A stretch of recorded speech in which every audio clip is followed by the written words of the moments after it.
Merhaba arkadaşlar, kanalıma hoş geldiniz. Bugünkü modelimizi bu güzel ipimizle başlayacağız. Nakon'un bebe yünü. Şöyle orta kalınlıkta bir ip.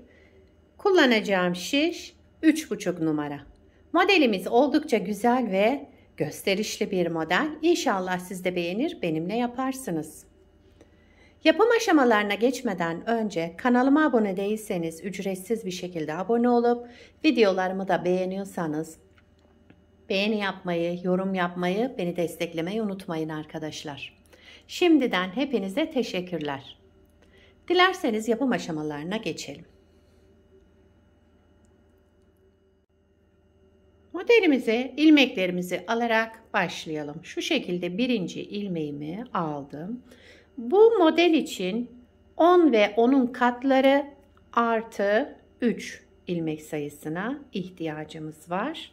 Yapacağımız örgüye göre ilmek sayımızı bu şekilde ayarlayacağız.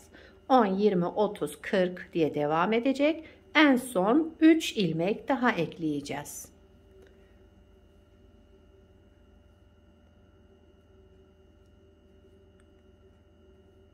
Şöyle ben 2 model üzerinden anlatacağım. Toplamda 23 ilmeğe ihtiyacım var. Şu şekilde hemen sayalım. 1, 2, 3, 4, 5, 6, 7, 8, 9, 10, 11, 12, 13, 14, 15, 16, 17, 18, 19, 20, 21, 22, 23 ilmeğim var şu anda şişimde. 2 model üzerinden anlatacağım. Kenar ilmeğimi ilk sıra olduğu için ördüm. Bir sıra zemin hazırlamak için şöyle ters örüyorum arkadaşlar. Siz lastik yapacaksanız lastiğin ön yüzünden modeli kurmaya başlayabilirsiniz. Ben lastiksiz çalışacağım şimdi. Kısa bir anlatım olduğu için sadece ilmeklerimi arka yüzünden ters olarak örüyorum. Ön yüzünde modelimizi kurmaya başlayabiliriz.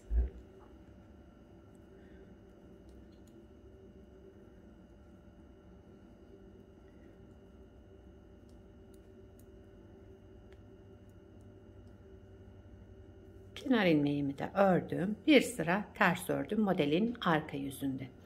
Modelin birinci sıra ön yüzündeyiz. Kenar ilmeğimi örmeden aldım. Bir ilmek düz ördüm. Bir doladım. Sıradaki 2 ilmeğimi ikisini bir sola doğru düz örerek kestim. 5 ilmek düz. 1, 2, 3, 4, 5 ilmek düz ördüm daha sonrasında. Şimdi 2 ilmeğimin yerlerini değiştiriyorum. Bakın öndekini arkaya, arkadakini de öne aldım. Şöyle bir çapraz oluşturdum. 2 ilmeğimi düz örerek kestim. Bir doladım. Buraya kadar bir model arkadaşlar. Daha sonra bir ilmek düz ördüm. Bir doladım. Sıradaki 2 ilmeğimi sola doğru düz örerek kestim. Arada 5 ilmek düz. 3, 4, 5 ilmek düz ördüm. Daha sonra 2 ilmeğimin yerini değiştiriyorum. Sağa doğru keseceğim. 2 ilmeği şöyle çapraz yaptım. İkisini bir aldım. Sağa doğru kestim. Tek ilmeğe düşürdüm. Bir doladım. Artırma yaptım. Bir ilmek düz ördüm sıra sonunda. Bir de kenar ilmeğimi ördüm. Birinci sıra ön yüzünde bu işlemleri yaptım. İkinci sıra arka yüzünde bütün ilmeklerimi ters olarak örüyorum. Kenar ilmeğimi örmeden aldım. Bütün ilmeklerimi ters olarak örüyorum. Sıra sonuna kadar ilmeklerimi ters örüyorum. Üçüncü sıra ön yüzündeyim. Kenar ilmeğimi örmeden aldım. 1, 2 ilmek düz ördüm. Bakın kenar ilmeğinden sonra 2 ilmek düz örelim. Bir doladım. Daha sonra sıradaki 2 ilmeğimi düz örerek sola doğru kestim ikisini bir. 3 ilmek düz arada 3 ilmek düz ördüm. Şimdi sağa doğru kesme işlemi yapacağım için 2 ilmeğimin yerini değiştirdim ve ikisini bir düz örerek sağa doğru kestim. Bir doladım. 1 2 3 ilmek düz ördüm. Bir doladım. 2 ilmeğin ikisini bir düz örerek sola doğru kestim. 3 ilmek düz. 1 2 3 ilmek düz ördüm. Şöyle 2 ilmeğin yerlerini değiştiriyorum. Öndekini arkaya, arkadakini de öne aldım. İkisini bir düz örerek sağa doğru kestim. Bir ilmek doladım. Daha sonra 2 ilmek kenarda düz ördüm. Bir de kenar ilmeğimi ördüm. 3. sıra ön yüzünde bu işlemleri yaptım. 4. sıra arka yüzünde ilmeklerimizi ters olarak örelim. Arka yüzünde hiçbir işlem yapmıyoruz arkadaşlar. Sürekli ilmeklerimizi ters öreceğiz arka yüzünde. Farklı işlemimiz yok. Şöyle ters örerek devam edelim. 5. sıra ön yüzündeyiz. Kenar ilmeğimi örmeden aldım. Bütün ilmeklerimi düz örüyorum. Başka bir işlem yapmıyorum burada arkadaşlar. Bütün ilmeklerimizi düz örerek devam edelim. Sıra sonuna kadar şöyle hepsini düz örüyorum. 5. sıra ön yüzünde bütün ilmeklerimi düz örerek tamamladım. 6. sıra arka yüzüne geçtik. İlmeklerimizi şimdi ters örüyoruz. Kenar ilmeğimi örmeden aldım. Bütün ilmeklerimi ters örerek tamamlıyorum.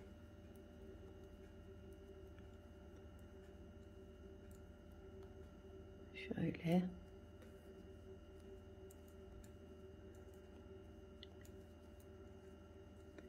Şimdi modeli kaydıracağız arkadaşlar. 7. sıra ön yüzünde modelimizi kaydırarak devam edeceğiz.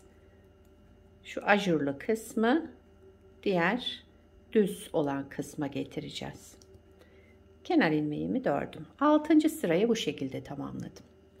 7. sıra ön yüzüne geçtik modelin. Şu ajurlu işlemi burada yapacağız. Bakın şuradaki düz ilmekte yapacağız. Şimdi hemen başlayalım.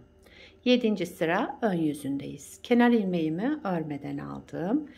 1 2 3 ilmek düz ördüm. Kenar ilmeğinden sonra 3 ilmek düz ördüm. Daha sonra 2 ilmeğimin yerlerini değiştiriyorum. Şu şekilde sağa doğru kestim 2 ilmeğimi. Bakın bu ortadaki düz ilmeğe geldik. Önce bir doladım. Daha sonra bir düz ilmek ördüm. Bir doladım. Sola doğru 2 ilmeğimi kestim. Bakın kaydırmış olduk. Şu ajurlu kısmı ortaya kaydırdık. 1 2 3 4 5 ilmek düz ördüm. Şu şekilde. 5 ilmek düzden sonra sağa doğru kesiyorum. 2 ilmeğin önce yerini değiştirdim ve düzü örerek kestim. Bir doladım, bir ilmek düz ördüm. Bir doladım. Şöyle. Bir doladım. Sola doğru 2 ilmeğimi düz örerek kestim. Kenarda 3 ilmeğimiz kaldı. Düz örüyoruz. 2 3 ilmek düz ördüm. Bir de kenar ilmeğimi ördüm. 7. sıra ön yüzünde modeli kaydırarak kurduk arkadaşlar. 8. sıra arka yüzüne geçtik. İlmeklerimizi ters örerek devam ediyoruz. Şu şekilde hepsini ters örelim. 9. sıra ön yüzüne geçtik. Kenar ilmeğimi örmeden aldım. 1 2 ilmek düz ördüm. Daha sonra sıradaki 2 ilmeğimi yerlerini değiştiriyorum. Sağa doğru kestim 2 ilmeğimi düz örerek. Bir ilmek doladım. 1 2, 3 ilmek düz ördüm. Bir doladım. Şimdi sola doğru 2 ilmeğimi kestim. 1, 2, 3 ilmek düz ördüm. Sağa doğru kesme işlemi yapacağım için 2 ilmeğin yerlerini değiştirdim. Çapraz yaptım ve 2 ilmeğimi düz örerek kestim. Bir doladım. 3 ilmek düz ördüm. Bir doladım. 2 ilmeği sola doğru kestim. 2 ilmek düz ördüm kenarda. Bir de kenar ilmeğimi ördüm. Şu şekilde 9. sıra ön yüzünde bu işlemleri yaptım. Bakın şöyle. 10. sıra arka yüzüne geçtik.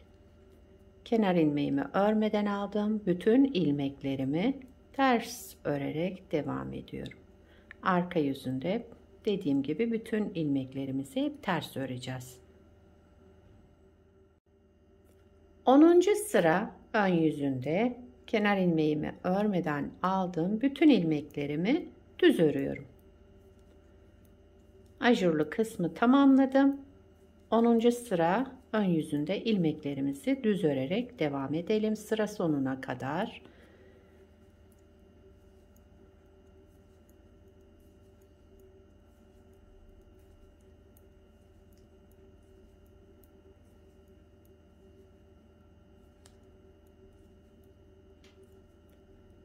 Kenar ilmeğimi de ördüm.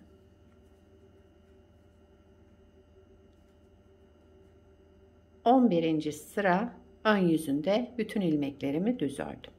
12. sıra arka yüzündeyim. Kenar ilmeğimi örmeden aldım. Bütün ilmeklerimi ters örerek devam ediyorum.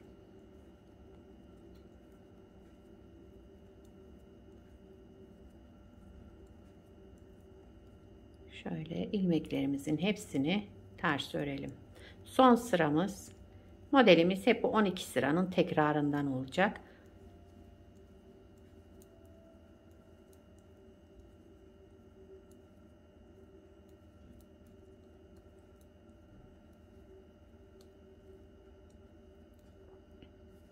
Kenar ilmeğimi de ördüm. Modeli bir kez kurmuş olduk arkadaşlar. Bakın modelimiz böyle. Şimdi bir daha kurmak istersek modeli birinci sırada ne yaptıysak aynı şekilde devam ediyoruz. Kenar ilmeğinden sonra bir düz ilmek öreceğiz. Daha sonra bir artırma, sonra 2 ilmeği sola doğru keseceğiz. Böyle devam edeceğiz. Modelimiz böyle arkadaşlar. Bakın harika bir model bence. Gayet güzel ve kullanışlı. Bir de şöyle ilerlemiş halini göstereyim. Bunu da daha önce yaptım size göstermek için. Bunu beraber yaptık. Lastiksiz çalıştık beraber yaptığımızı. Bunu da şöyle tekstil tipi lastik üzerine başladım size göstermek için. Evet, bugünkü modelimiz böyle arkadaşlar. Bakın gayet güzel, şöyle tertemiz bir görüntüsü olan bir model. Modelin arka yüzü de şu şekilde. Şöyle bir görüntüsü var. Kenar ilmeklerimiz böyle çıkıyor arkadaşlar. Evet, gördüğünüz gibi gayet güzel ve kullanışlı, şöyle gösterişli bir model. Bu modeli çocuk örgülerinde, yetişkin örgülerinde, her türlü örgüde kullanabilirsiniz. Gayet güzel ve uygun bir model. Sizler de nelerde kullanacaksınız, onları da yorumlarda belirtirseniz sevinirim. Beni buraya kadar izlediyseniz bir beğeni yapmayı, yorum yapmayı, beni desteklemeyi unutmayın arkadaşlar. Yapacak olanlara kolay gelsin. Bir sonraki videoda görüşmek üzere. Hoşça kalın.